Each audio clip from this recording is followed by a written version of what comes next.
welcome to the Bullcast Podcast. I'm Katie Pickler, and with me, as always, is Cameron Spann. I am not striking. And Court Winsett. I am not a member of SAG, nor am I a member of WGA. Y'all, I was in here with Nicole, and we have been making posters. We have been making sure the sticks are properly taped to it so the winds do not blow it away. Like, come on, guys. Well, I had a history of film acting. I was never SAG, so I had no business ever protesting. Forever ago when we started this, we tried to say, look, we're going to do episodes that are kind of about content, but try and make it where even if you have to go back and listen, 6 months after we recorded it, it's still very relevant. There is a big trend going on right now, and we kind of touched on it a little bit in the fandom episode, but it's too big not to talk about. It is a huge financial impact on the economy. So, of course, we are talking about striking. We are talking about the writers and now the actors striking. And so this is going to be just kind of us talking about it. Obviously, Cam's got the background of being an actor. And then Court's with his theater background, his New York background. Don't even try. I'm nothing. Don't worry about it. And me just enjoying actors and writers and content. So, Ooh, Katie. Enjoying those actors, huh? Risque. Gosh. Okay, but first off, we have a list. Well, little background on the list. Okay. As I mentioned, I think during the fandom episode, there was a strike, a writer's strike, about a decade and a half ago.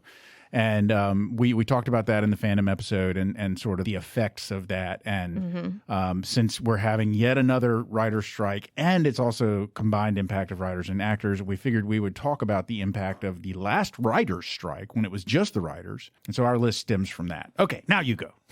Okay, so these are shows and one movie impacted by the 2007 writer's strike.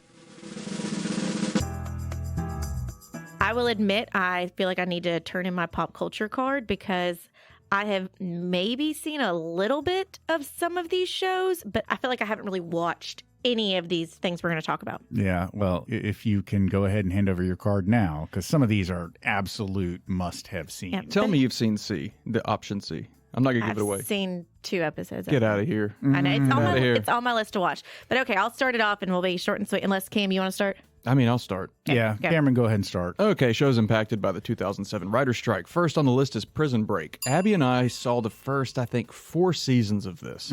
And as the title suggests, you've got this guy named Michael Schofield who is wrongly accused and put in prison. It's got a great premise. You love that. And he breaks out of prison. Spoiler alert. But as the seasons go on, it's like a different city or country, and he keeps getting into prison and escaping. And I'm like, what are the odds? Yeah. I never actually watched the show, but I did read about it in magazines, and it was like, oh, well, he broke out, so now what's he going to do? And then, a couple of weeks later, like, well, he broke back in. Yeah. But if we're just talking the first season, it's fantastic. I loved it. And then a little note here, the WGA strike was happening during the 3rd season, and it was shortened to only 13 episodes. The show had a 5th season air in 2017, 8 years after it had originally ended. That improved upon the mess that season 3 created, and boy, was season 3 a mess. Oh, goodness. And that's a big gap in between. Okay, next one. X-Men Origins, Wolverine. Obviously, I know who Wolverine is. I have not seen this. I've seen X-Men. What? I mean, I even have an X-Men mark on my leg from the escalator incident in December. Guys, this movie was bad, and I love X-Men. I am a huge X-Men fan. Oh, man. This do you is a remember movie? Okay, I did see this then. It was so bad. I recall that people had a very negative reaction to it. There was one specific element about the movie that they didn't like. Horrendous special effects? Yeah, they were bad. And it had Gambit, my favorite character, and he was no bueno. This is worst iteration of Deadpool put to screen. Oh, boy. Was Deadpool in it? Yes. Yeah. The funny thing is, Deadpool was in it. It was played by Ryan Reynolds, but it was not the comic I don't faithful remember. I'm gonna version. have to Not go back even and watch close it. to the Deadpool, Well, because Yeah. now I've seen the promos of, Hugh Jackman and Ryan Reynolds together. They're doing a Deadpool Wolverine movie, right? Yeah. And I'm excited. Oh, it's going to be good. It's Yeah. going to be good. Absolutely. Well, anyway, how were they affected by the strike? I mean, obviously, people weren't crazy about this. It was a terrible fate as the studio was desperate to get the script written before the Riker strike began. So obviously, they rushed to try and get this out there, which turned into horrendous special effects, poor writing, as we talked about, a bad adaptation of Deadpool in the screen. And it turned into a running joke in Ryan Reynolds' Deadpool movies to the point where Wade actually visits the X-Men Origins timeline and shoots the version of himself in the head. So even Ryan Reynolds is like, nope, done.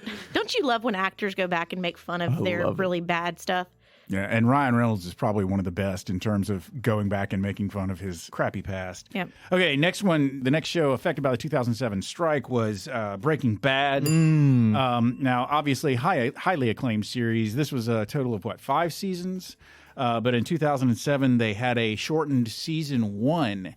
And it is said that Breaking Bad is actually one of the few shows that benefited from having a shortened season because one of the showrunner's original plans was to have Dean Norris's DEA agent, Hank Schrader, killed off in season 1. And because of the shortened season, they ended up changing up how that whole story panned out. And you ended up getting Hank for almost all 5 seasons.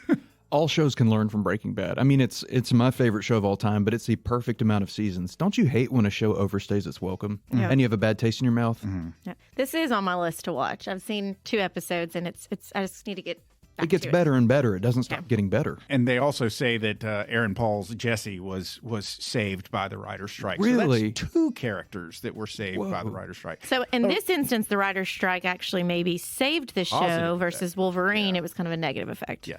They still had a shortened season, with the exception of the movies that are on the list. All of these TV shows had shortened seasons because of the writer's strike. But in Breaking Bad's case, the shortened season helped.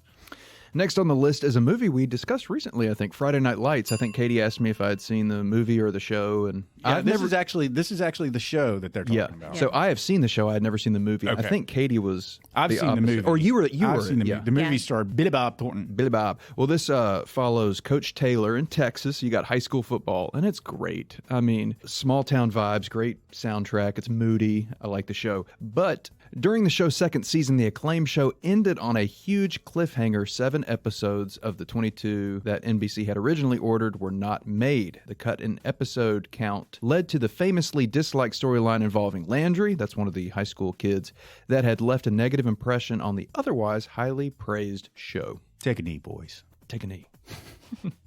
Oh, Katie, guess what you get? Gross. Okay, so The Office, Yes. that I have never sat down and willingly watched. I have had people have it on in the background around me. I've had people quote it left and right. I've had people put it on their Snapchat story. So I feel like I've seen elements of it. I have seen the episodes with James Spader, though.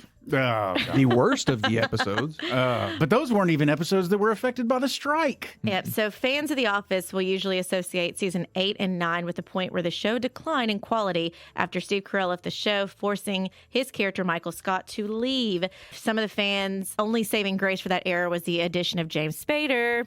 Yeah. How does anybody consider that a saving grace? I don't even.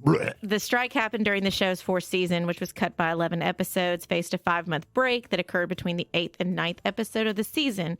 The show then faced a 4-month break between season 4 and 5. Obviously, this was not affected because people do not shut up about The Office and still reference it all the time. Every show, I guess almost every show that was airing, certainly any scripted show that was airing when that writer's strike happened, you saw, as I mentioned during our fandom episode, you saw shows back then, they were regularly producing between 22 and 24 episodes, and shows were putting out, somewhere between 12 and 16 episodes that season instead because of the writer's strike. Yep. The next show on the list, it was one of my son and my favorite shows to watch together. It was Heroes. It was a TV show that basically was about people that found out that they had superpowers. And I've never seen it. the first season is phenomenal. I remember love the promos first for season. this. I really, really enjoyed the first season. The second season, people say that the show took a dip in quality in the second season. From the very opening episode of season 2, people were complaining about season 2. So that particular fact was not impacted by the writer's strike. But season 2 also then suffered from the writer's strike cutting the season short. Basically, they dug themselves into a hole of badness, according to the fans, and they couldn't write their way out of it. They didn't have time to write their way out of it. And by the time it came back for season 3, it basically was... Ooh, yeah, not good. A lot of the fans had left because of season 2, and then season 3, man. So, but season 1 is great. I think we're learning something here. Writers, while overlooked, are the reason why shows are good. I just wrote that down to talk about. Yeah.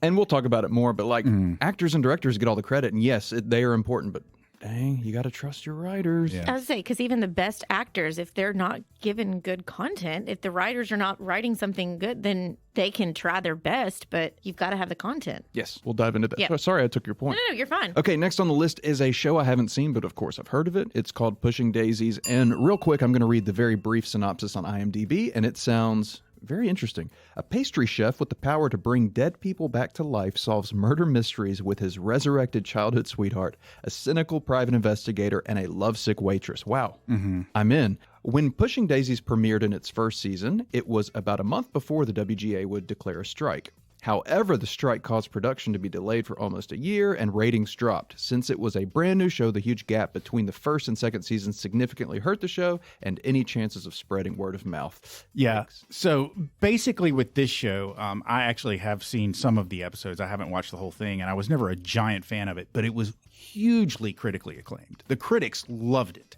and the critics could not stop talking about it. The problem was it could just never pick up any steam because, again, there was a delay between seasons, and people just never really picked up on it. So a few episodes into the second season, they just basically cut it off and said, "Oh well." Was that Lee Pace's breakout role? I think so. And you know, the other thing about it is, and anybody who is familiar with TV shows being cut short in their in their potential, this was a show that I'm fairly certain aired on Fox. And of course, Fox is the best about canceling shows before they show. They're so good at that.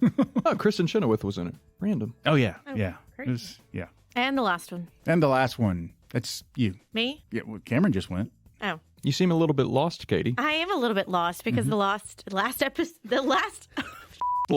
the last one on this list is Lost. The last on the list is Lost. I've only seen 3 seasons of it. I've never seen it, but I know that there's a lot of people that talk about it. Maybe there was a big upset or something. Well, okay, so We don't, yeah. big fan of Lost. I actually stepped out from watching the show during either season 3 or season 4. Like I kind of lost interest and just didn't follow it. And it was back in the You day lost when interest in Lost? Yeah. It was back in the day when, there was no streaming. So you either, I think we had DVRs when Lost was airing. And so you either had it recorded on your DVR and you watched it that way, or if you missed an episode, you just missed an episode. And I guess I just missed several episodes. And either season, like I said, I think it was season 3.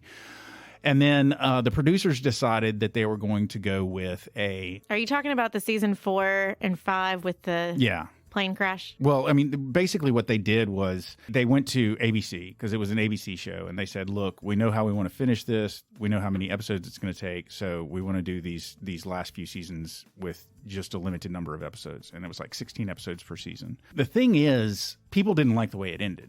They didn't like there were a lot of threads and a lot of mysteries that the producers introduced and the writers introduced that people had huge fan theories about what these mysteries were and how it was actually going to pan out. And in my humble opinion, like 75% to 80% of the fan theories were nonsense. It was never going to happen. A writer was never going to put on screen what these people were theorizing was going to be the resolution of the show and so forth.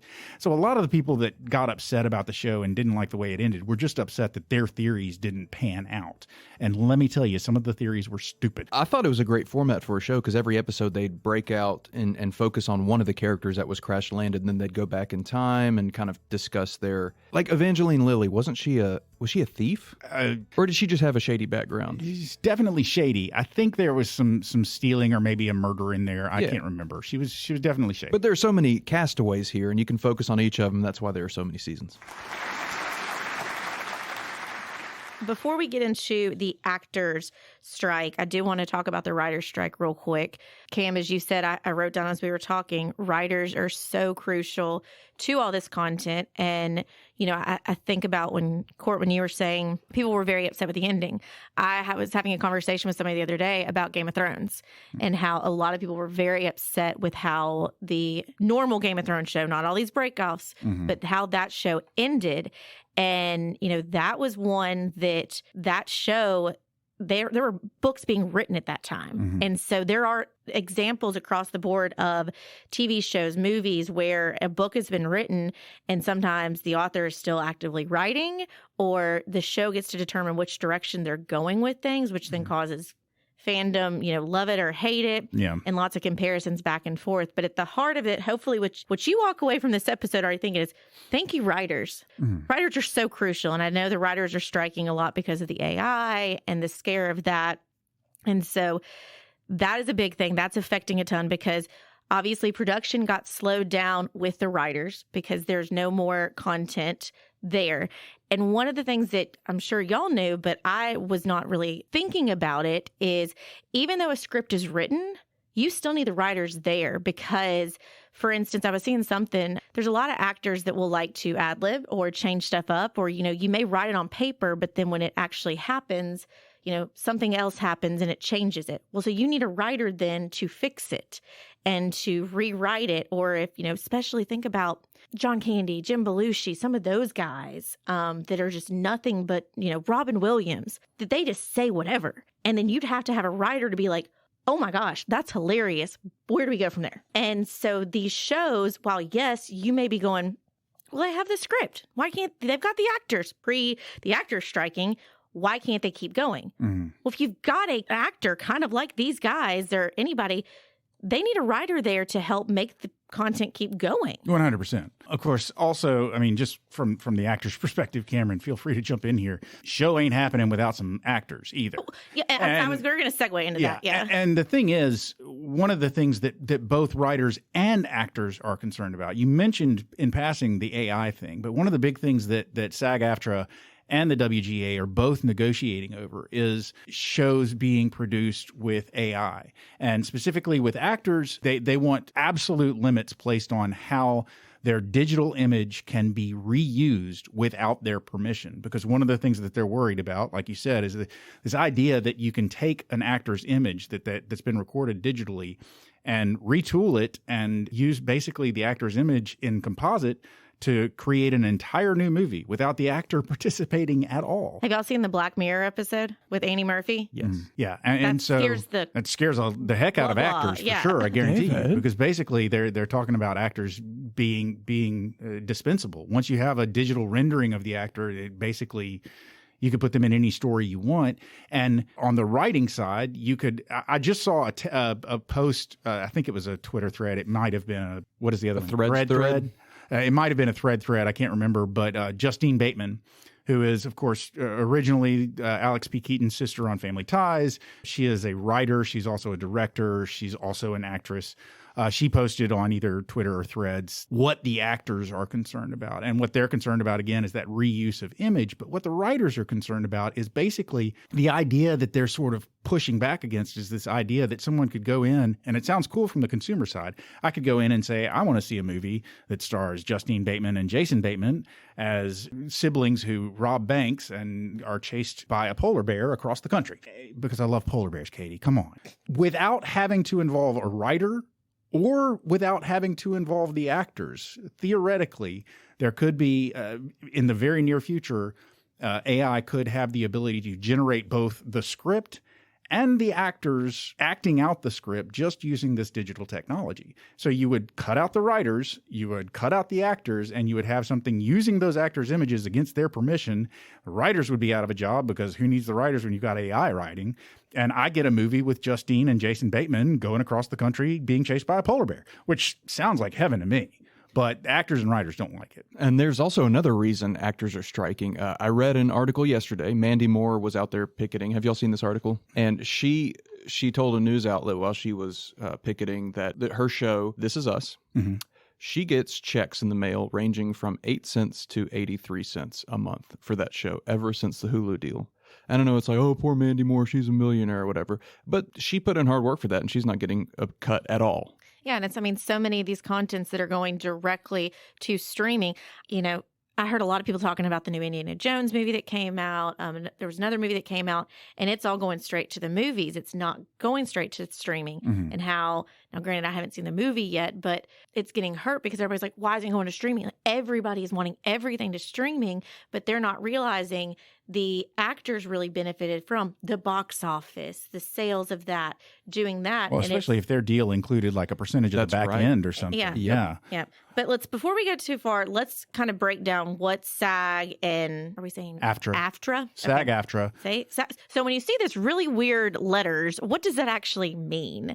So it was formed in 2012 after the merger of Screen Actor Guild, SAG, founded in 1933. So that's been around a long time. And then the AFTRA is the American Federation of Television and Radio Artists. So that's how you get, don't you just love all those acronyms out there? SAG-AFTRA. SAG-AFTRA. So, I mean, it kind of looks like it's a, militia gang or something. I don't know. It looks scary to me, the AFTRA. What's fun is, who are they fighting? SAG-AFTRA and WGA. Who are they both fighting? The man. AMPTP. The AMPTP. So we got more letters. Oh, More it's letters. exciting. But so this guild represents roughly 160,000 performers, from Oscar winners, A-list stars such as Tom Hanks and Meryl Streep, to radio personalities and television presenters. And the president is Miss Fran Drescher. Yes, the nanny. Blew my mind. I know. The nanny. And she is on fire. Like her videos, if you've seen her. This girl is on fire. Sorry. Can y'all laugh like the nanny? No. Oh, that's actually pretty good. No. Yeah, and SAG, as an actor, you hear about actors getting their SAG card. That's like the big deal. And that's how you get paid the big bucks. Okay. I was never a SAG member. That's why I got paid $43 to get naked in a cotton field. You can't just do it. You have to be invited to be a SAG. Yeah, you have to have a certain number of basically union approved hours credit before you can actually join the union. Basically, the production has to pay you a lot of money if you speak. That's why a lot of movies I was in heavily used extra close-ups and everything, but they're like, you can't speak. Don't say a word. You're not a SAG actor. That's why it's so Or limited. they have to of pay who you it a is. ton of money. But so then that means this is a representation of 160,000 people who are in this. They are actively a part of the movie and TV industry. So who are the key players and what do they want? Who are your parents and what do they do? They dispute. The dispute pits between SAG-AFTRA. SAG-AFTRA And the against AMPTP.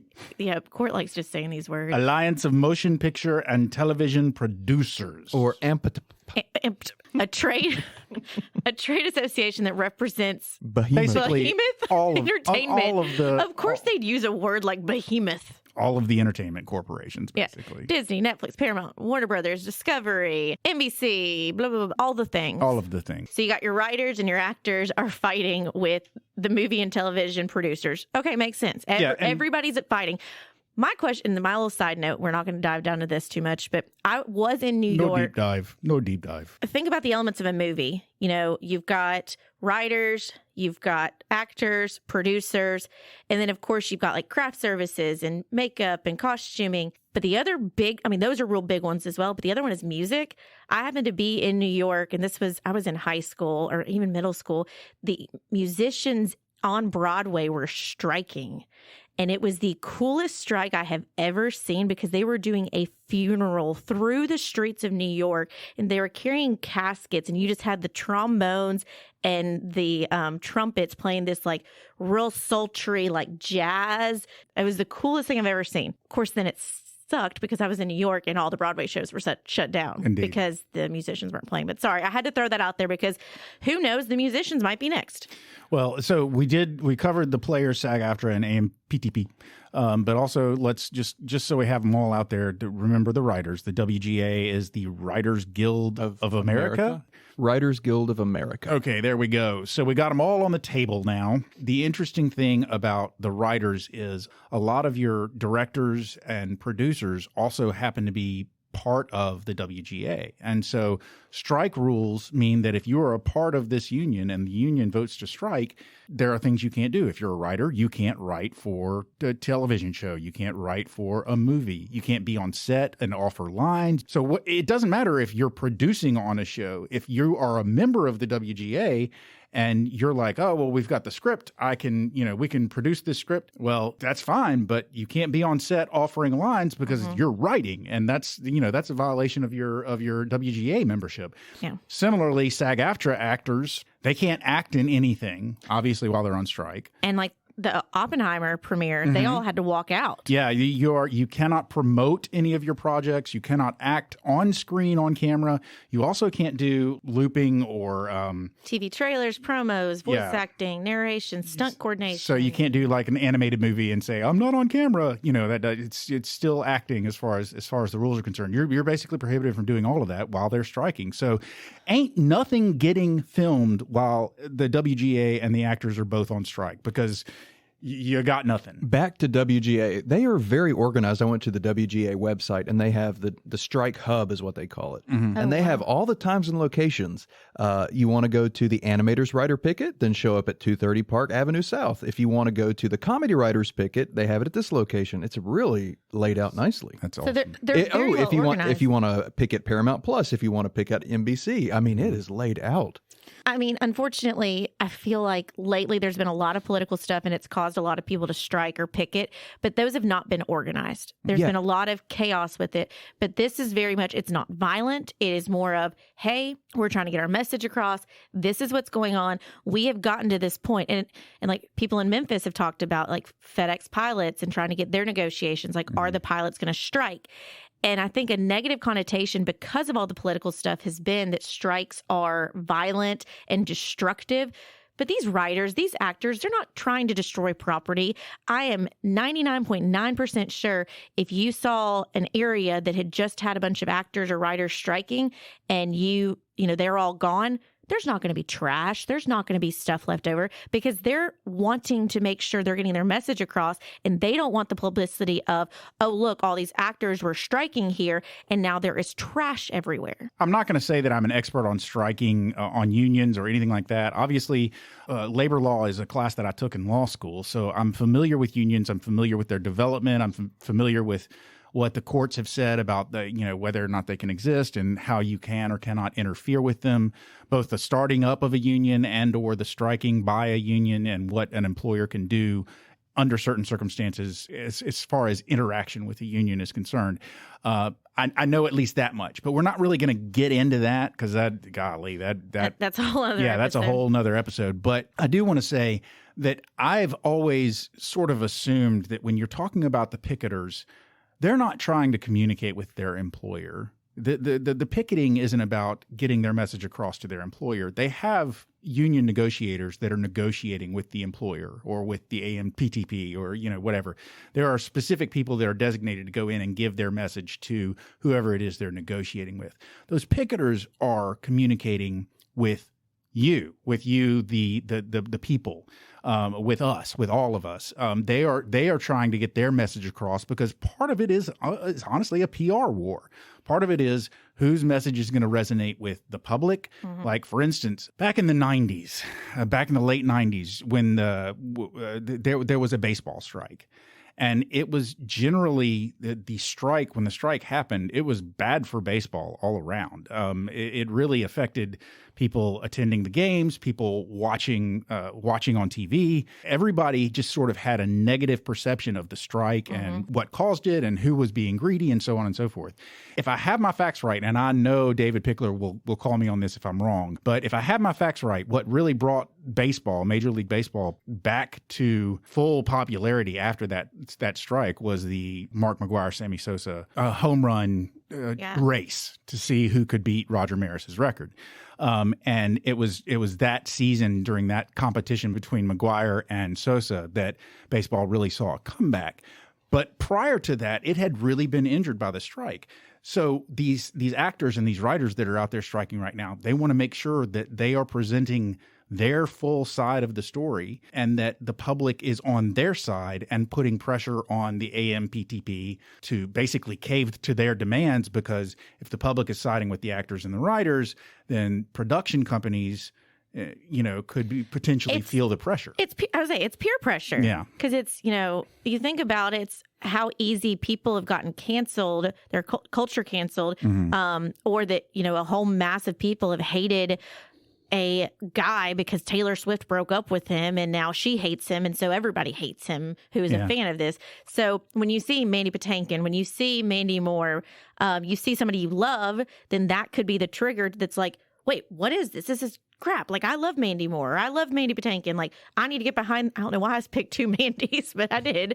I like it. I mean, I agree with you, but I also will point out that, a lot of the time when you hear people like us, just sort of the general public pushing back against actors for striking, they're going like, oh yeah, like you need the money. Well, okay, so somebody like Tom Hanks or Meryl Streep, who obviously they support the strike, but they don't really need the money. They're doing fine. They're not the ones that we're talking about. We're talking about the background actors. We're talking about people that maybe have one or two lines. We're talking about people that are maybe a series regular on a TV show, but they're not one of the big stars. They just have one or two lines an episode. And what they were really relying on before streaming became the big thing, they were relying on a check for every time their episode aired on television. They would get a little bit of money from that airing. That's called a residual. And they don't get that from streaming. And so the little guy, the small name actor who maybe not everybody knows what their name is, they're the ones that are really getting hurt by streaming. And they're also probably the most likely to be the first ones that are replaced by AI and digital re-engineering of their appearance if the studios were to go that direction. So they're the ones that are being hurt. So when you hear Tom Hanks is on the side of SAG-AFTRA, he's not on the side of SAG-AFTRA for himself. He's on the side of SAG-AFTRA because he knows that the little guy, the little girl is getting stepped on if these things are not taken into consideration and if they aren't compensated for the new paradigm of streaming of television and or movies and so forth. The most random actor came to mind whenever you were talking about kind of the reoccurring background guy, Gunther on Friends. I feel like he kind of fits that mold. Yeah. He's always there, but he only has a line or two. Everybody knew who Gunther was, but he wasn't. He wasn't making like 70,000, 100,000 an episode. And you don't really know the actor's name; you just know the character. Yeah. Well, and it's Kurt from Gilmore Girls. I've seen videos of him where he's talking about now. Granted, he's a gun, so he's now been in Guardians of the Galaxy. But he said, Gilmore Girls has made so much money being on all the streaming, and really but Kurt is a very minor character he hasn't of that really show. Seen anything from that streaming. No. And so I agree. It's, your story came about saying Mandy Moore was only making, pennies on this. She's giving a comparison of, look, I am a star on this show and I was getting this. Think about what that girlfriend who was on 5 episodes, what she was getting. Cam, I feel like you've got some definitions up. Court was reading my mind. A few minutes ago, you started talking about why they were striking, and you answered my question. It's been burning in my head. It's like, what is the difference between a union and a guild? And so I Googled it, but you kind of answered it. Unlike unions that focus on bargaining between workers and owners, guilds primarily facilitate negotiations between their own members. Yeah. What the writers are seeking is a new contract with the producers, an agreement they believe must account for the economic realities of the streaming revolution and the risk posed by emerging digital technology. Kind of talked about AI and how he feels like it's going to be the next revolution, next industrial revolution we've got, because it can be good, but we have to be strategic with it. We have to be understanding. We have to embrace it and make sure that we're tweaking things as we move forward. The Guild would like increased performer-based compensation, which union leaders say has declined dramatically as entertainment companies pivot away from paying out residuals, a type of royalty that was more common when popular shows were sold instead of banked exclusively for streaming services. Yeah, the syndication was much bigger, and that's really where shows and the actors could make a lot of their money. Yeah, Mandy Moore in her interview that I was discussing, she said the residual issue is a huge issue. We're in incredibly fortunate positions as working actors, having been on shows that found tremendous success in one way or the other. But many actors in our position, for years before us, were able to live off of residuals, or at least pay their bills. Yeah. Yeah, we're not talking like live in the lap of luxury. We're talking about people who are just basically able to pay bills and live a normal life in a normal house, or maybe even just a normal apartment out in L.A. because they can't afford a house because, whatever. And that's kind of going back to the fandom. That's why you see some of these 90s stars and stuff like that having to then go and do these Comic-Cons and fandom things because maybe they're not really acting right now. Maybe they've stopped acting and are settled down with the family, but they were used to getting that Saved by the Bell check or, 90210 check, and now they're not getting it. Here is another point that you should be aware of. The financial impact is extraordinarily far-reaching. You're not just talking about the television stations being impacted by this. Obviously, the writers and the actors, as long as they're striking, they're not getting paid. Television stations, producers, production companies, they're not getting any money if they're not producing. People that do craft services, I have an aunt, makeup artists, stuff like that, costume designers, they're not getting paid. Daniel's aunt's and craft services in Atlanta, and she's worked on Righteous Gemstones. She was in the middle of doing a Nissan commercial, and was unsure if that was going to keep going, but her life, in addition to I have a client who's a costume designer, their lives are based off of keep getting jobs, keep having these things, and production is shut down. So they're now having to dip into their emergency funds, dip into their savings accounts. And the one who's a costume designer out in LA, she was like, I need more money because I don't know how long we're going to be doing this. I promise as soon as I get working, I can put it back and start building it back up again. But I don't know how long this is going to last. So it's the little guys that are affected. And so obviously the Actors Guild really had to think about, this has gotten so bad that we have to sacrifice, knowing that it is hurting an entire community. And one of the things that I went on a deep dive on TikTok the other day about this because I wanted to learn more about it. This is also going to be affecting Broadway because there's obviously must be a loophole somewhere. Well, again, for instance, Screen Actors Guild, the Federation of Television Actors, they're specifically talking about those filmed acting experiences. The theatrical performers are in a completely different union. So then, like, for instance, this was a person who is trying to get it big on Broadway and is an actor. And she said, so like last time the actors had a strike, then a lot of them, like a Mandy Moore, somebody like that, may come to Broadway. Neil Patrick Harris may come to Broadway. And then all of a sudden, of course, if you've got your production, then if Neil Patrick Harris wants to play the lead, you're going to let him play the lead, which then is a ripple effect because then your current lead is now going to become the understudy, which then means Jimmy, who was playing the understudy, is now in the chorus or not hired or, who knows what. Yeah. And so then we're going to have a segment of however long that ripple happens of actors who are not able to get their break because then these other actors are coming down to Broadway. Also consider this, just to put it into perspective in terms of how it's going to affect the random Joe's pocketbook. Yeah. How this might affect you is, let's say, just hypothetically, you as an investor own Disney stock. And let's say that Disney is negatively impacted because by the strikes, because they don't have the content. They're not able to put out as much content as they used to. So they're not generating the revenue that they used to.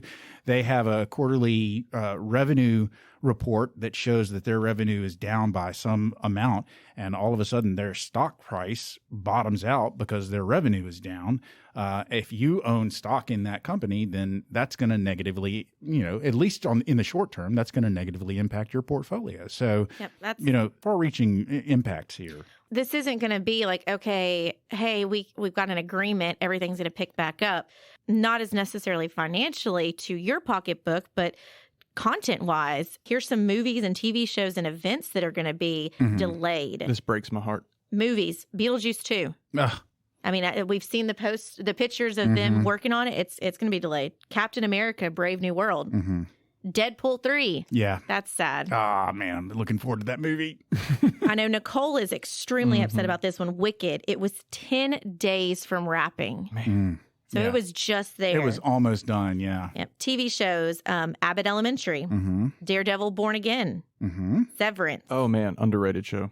Stranger Things, which is now reportedly being pushed to 2027. They're going to be so old. They are. They're going to be so old. I just, whatever. And then Yellow Jackets. Which I watch. I enjoyed the first season, but I can only watch it when I'm in a hotel that has Showtime because I don't. and this is just a quick highlight. There's going to be so much more than this. Events, the 2023 Emmy Award. Nothing set in stone yet, but probably going to be delayed. They're going to probably have to delay that. This one, which goes directly to the episode we just did, San Diego Comic-Con, Hall H.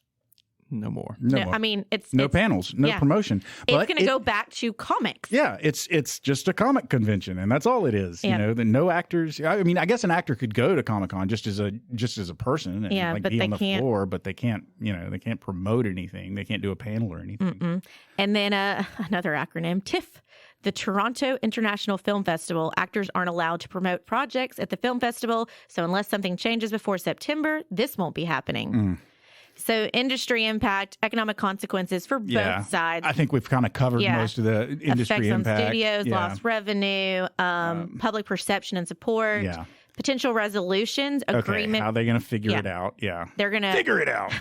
Hopefully they're going to come to an agreement, reach between the unions and the AMPTP. Ratification process by union members, resumption of work and production activities with updated contracts and potentially improved conditions. And so, I mean, that's the thing is, it's obviously whoever created Black Mirror, really, they obviously saw the future. They just lit a fire on this because now everybody's like Exhibit A. And can I just, like, to close it out for y'all, can I just give you my crazy Demolition Man style theory of what's going to happen? Yes. Oh, let's hear it. Okay, so here's my Demolition Man style. Everybody that's familiar with the Demolition Man movie, one of the plot points of Demolition Man is that there was a fast food wars. There was fast food war, and all of the restaurants closed. None of the restaurants survived except for Taco Bell. So Taco Bell is now the only restaurant in the future. Taco Bell is the restaurant in Demolition Man. And so I've kind of been just sort of messing around in my mind with what could potentially happen, because we do have not just the Writers Guild and the actors that are striking right now, but there are some other potentially big strikes that are looming on the horizon. UPS, their workers are talking about striking. And then I heard a murmur that you might have, at least among those that are unionized, you might have Amazon workers strike, and that could affect Amazon's ability to fulfill orders and so forth. So my theory is, if UPS goes on strike and Amazon goes on strike and all these actors and writers continue to be on strike, then basically everything is shut down. Who wins in that circumstance? FedEx. Woohoo, go Memphis. Big Memphis. In the future, all movies and all online purchases and all deliveries will be handled by FedEx. Interesting. That is Court's Demolition Man theory. I do want to throw this fact out there because I do think it's interesting. We have talked about writers have striked before, actors have striked before. The writers went on strike on May 2nd, but with both Hollywood actors and writers now on strike, this is the first double strike of its kind since 1960.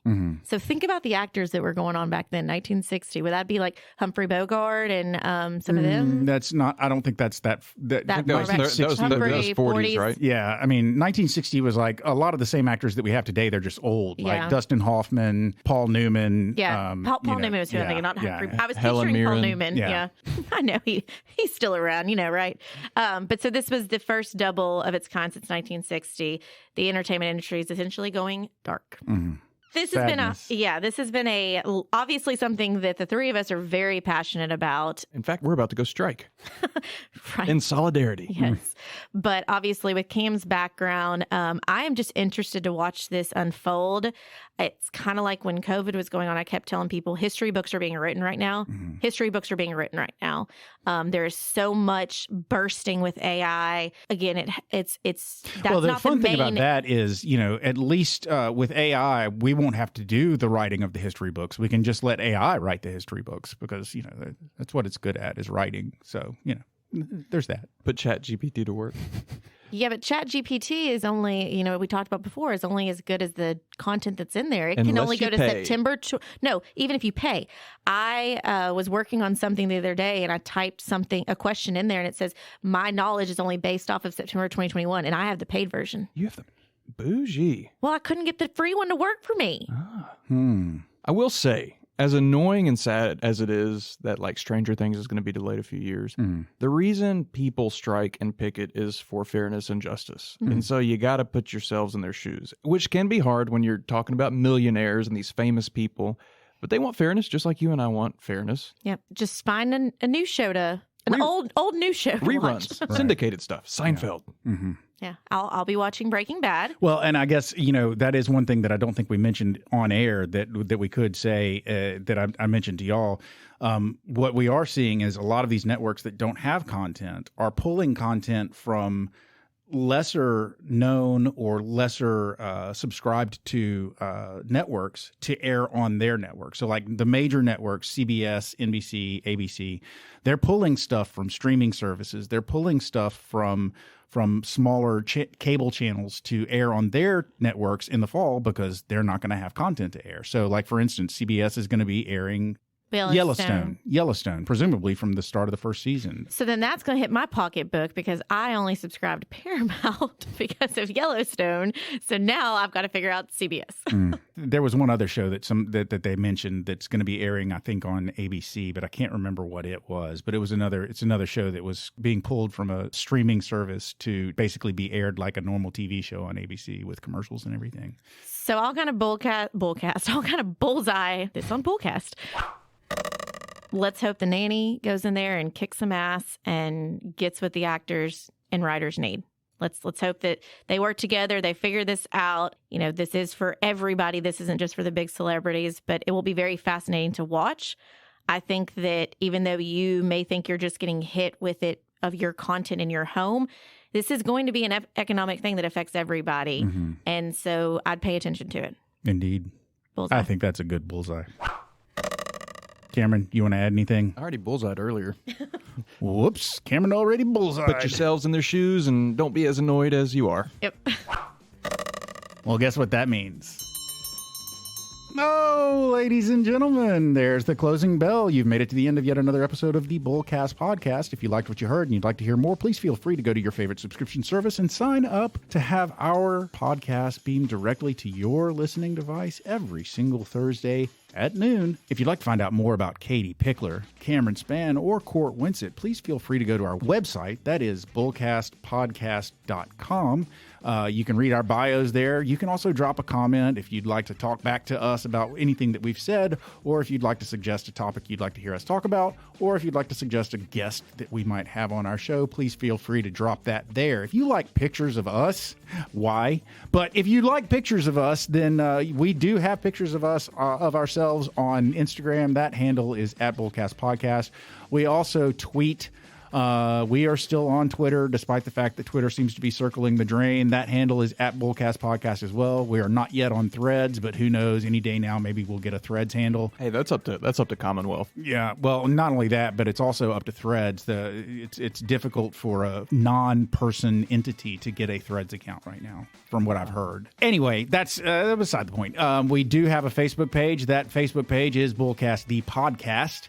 And finally, ladies and gentlemen, as we are constantly reminding you, we work at a place called Pickler Wealth Advisors. And if you would like to find out more about what we do at Pickler Wealth Advisors, what we might be able to do for you, find out about our team, and find out about our boss, David Pickler, please feel free to go to that website. That website is picklerwealthadvisors.com. That's advisors with an O. Not an E. Boom. Ladies and gentlemen, I have given you everything you need to go forth and be sad that the movies aren't going to be coming out. So for now, with sadness, I'm Court. I'm Katie. I'm Cameron. Oh, they're happy, and we're out.